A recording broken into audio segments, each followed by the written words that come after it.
What's going on, everybody? Welcome back to the channel. Today we are going over to Superman, as if there weren't enough behind me already. But hey, what's one more? Let's see what we've got going on. Let's check it out.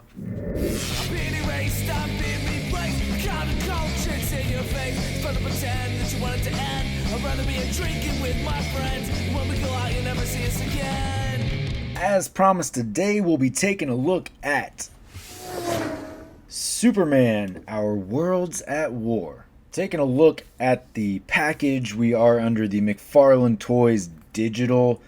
Still trying to figure out the point of that. DC Direct stuff. There's a whole lot of sub-marketing brands here anyway.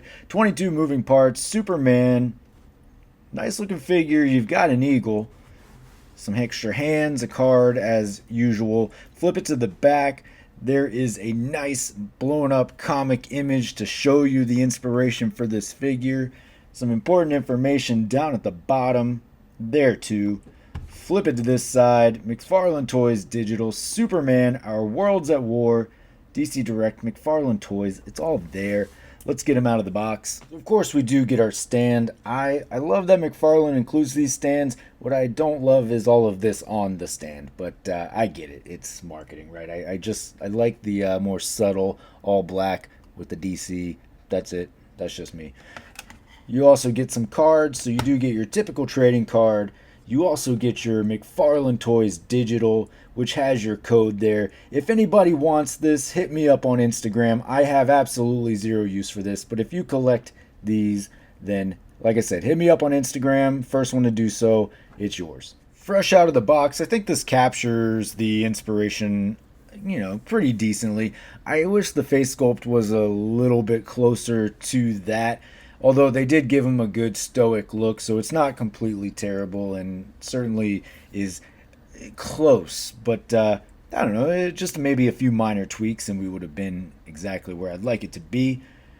The bigger body on this, usually I'm not a fan of this big Superman buck, Dark Knight Superman. It's not my favorite. It just looks kind of chunky, a little too chunky. But again, does kind of reflect the source material, so not totally off.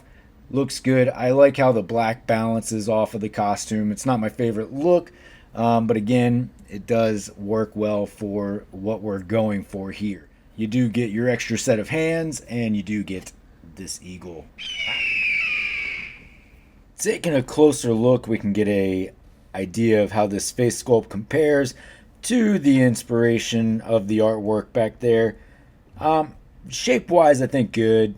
Like I said at the earlier part of the video, probably a few minor tweaks and we'd be right on, but overall not too shabby. I like how the black balances off that S, gives you a good version of that there, although you don't get any of like the black shading. Of course natural shadows will hit there, but you do get the black down here. So I don't know, like if you're going for like a full cell shading type thing or just sort of partial, the way that like Marvel Legends just sort of hits you with a little bit of cell shading. Let's take a look at the hands. You do get your set of fists and your set of open hands. So I like that we got a set of fists and a set of open hands. Often I'm asking that we get a set of fists for Superman. So glad that we got one set of each. Gives you the options that you need. As far as articulation goes, head will look down to there, up to there. It's a big head on a thick neck. You're not getting a whole lot of movement. Side to side, a little bit around, and of course, you get all that there. Arms will go all the way around. You do have that sort of modified small butterfly in there. Not as loose as some figures from McFarlane DC Multiverse go, but you do get that gap up in the shoulder still, so that has not been fixed.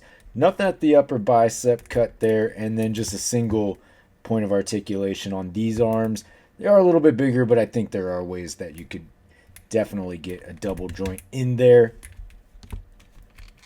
You have your upper and lower torso movements, your diaper here as well. Leg kicks up to there. back to about there.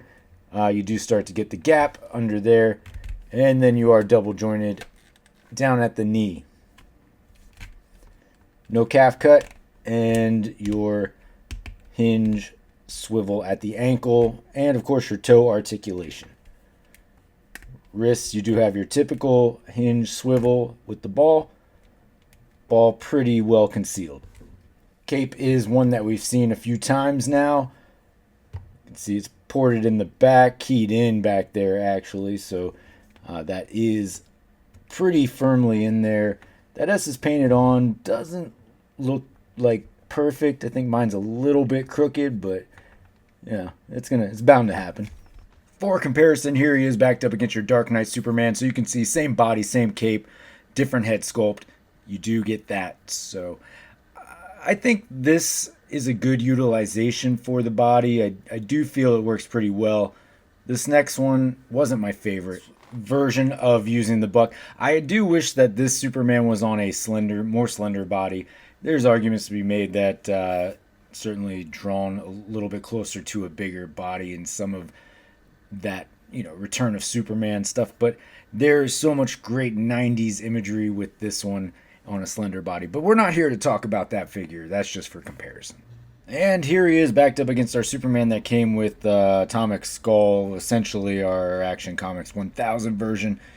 The more stylized version of Superman that I would prefer, but that is neither here nor there. Just gives you a good comparison for like the colors. You can see how deep the blue is on this newer Superman, which I do really appreciate this blue. I like it, and I as I've said already, I like the black, how it balances off of all that.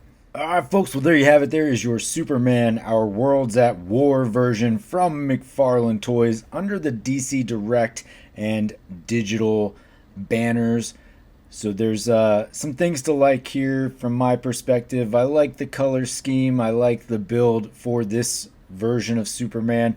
Would have liked to have seen a tweaked face sculpt, but the face sculpt itself is not terrible. It's still a pretty good looking head sculpt nonetheless. I like that we got an S painted on the cape, although it is a little crooked. Maybe for this cape it kind of comes off a little bit too big, just how it was painted. So maybe some minor tweaks there would have made it look that much better. But I am happy that we got an S painted on a cape, because I have a lot of McFarlane Superman figures back there that are missing an S. So all in all, pretty decent figure. I only picked this up because I like to collect Superman figures, and I'm gonna pick up the figure regardless. So there's not a whole lot that is gonna go into the thought there for me, but I can certainly understand for the average collector, this probably is not going to be the one. It is not going to hit a lot of marks for those individuals. But that's just the 2 cents, folks. I hopefully you got something out of that. Hopefully you appreciated this video. I appreciate you for checking out the video. Appreciate you staying this long if you have. Of course, you can always find me on any of these socials down here. Most importantly, though, don't forget to hit that like and subscribe below. And until next time, take it easy.